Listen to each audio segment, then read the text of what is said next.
Welcome back to close in context. हम वापस आते हैं अपने वीडियो के साथ और आज हम करेंगे रेनाइसा पीरियड को। ये पीरियड काफ़ी इम्पॉर्टेंट है from the point of view of how jurisprudence as well as the system of natural law evolved. All right. So that is what we are going to do in this lecture.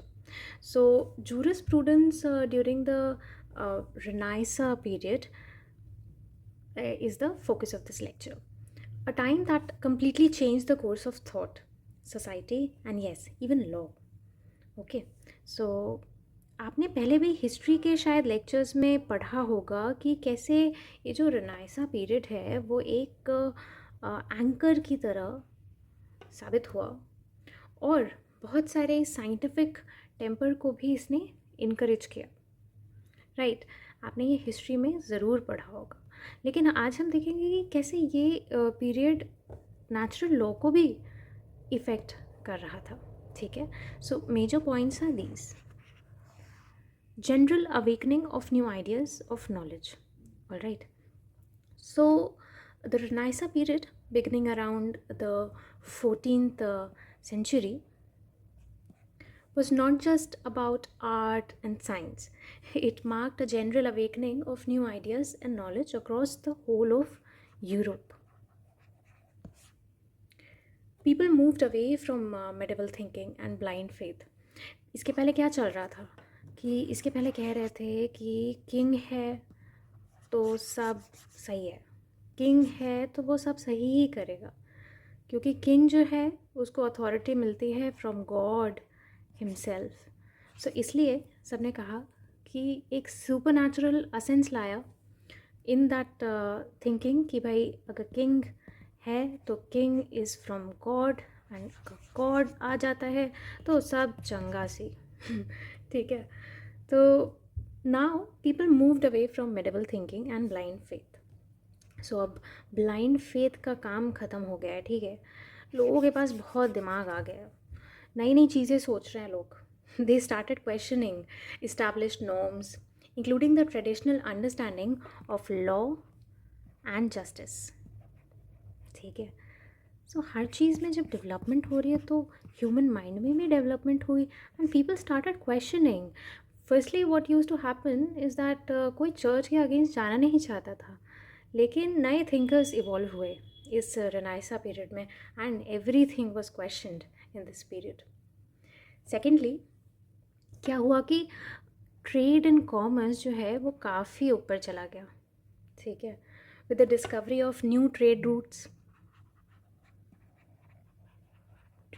बने, है ना, discovery हुई and इनके advancement और navigation के advancement के बाद wealth began shifting into the hands of merchants and traders.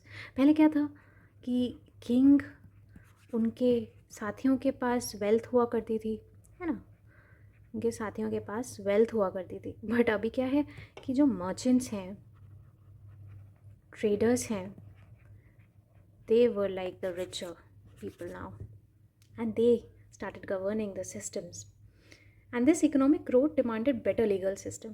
Obviously जब आपकी ग्रोथ होगी पैसों में और आपके पास नई तरह की चीज़ें घर में आएगी, है ना, एंड आपका घर, बंगला, गाड़ी सब कुछ बनेगा, तो क्या होगा, आप चाहेंगे कि बेटर लॉज हो भाई। कोई एक इंसान बिना कुछ सोचे समझे डिसाइड ना कर दे कि आपके घर का फेट, आपके ट्रेड का फेट, आपके जो आपके पोजेशंस है उनका फेट क्या होगा। तो people started demanding for better laws.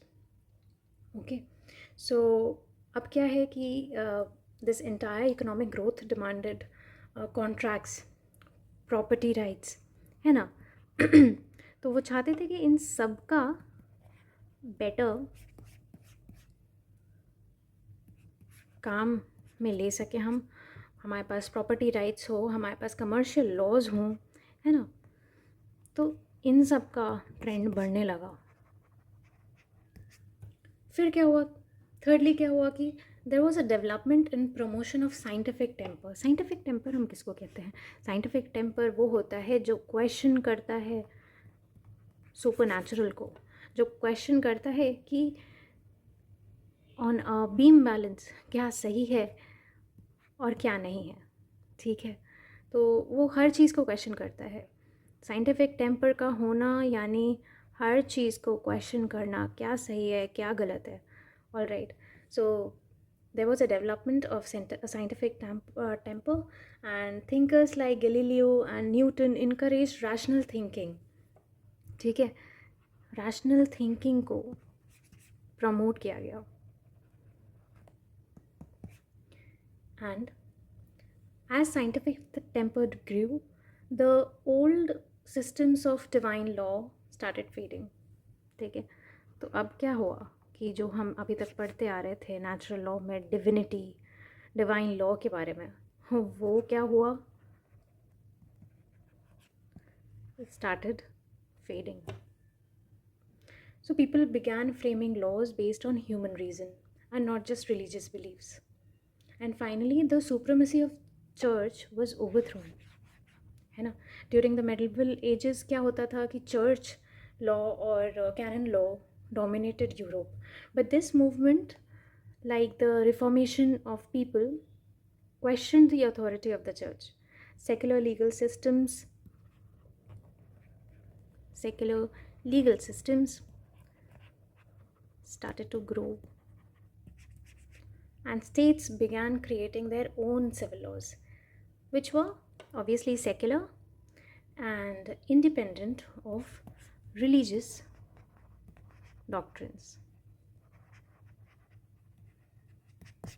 तो होपफुली आपको ये समझ आया होगा कि कैसे रेनेसां ने अवेकन किया, ट्रेड एंड कॉमर्स को बूस्ट किया, और with the boosting of trade and commerce people started demanding new laws which were based on rational thinking, commercial rights, है ना, और कॉन्ट्रैक्ट्स एंड इसी तरह के लॉज डिमांड किए गए जो डिविनिटी पे ना बेस्ड हो, जो लॉजिक पे बेस्ड हो.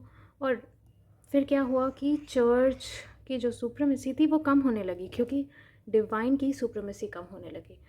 लोग अपने दिमाग से सोचने लगे और उनको लगा कि अब टाइम आ गया है कि हम खुद से अपना लॉ फ्रेम करने लगे.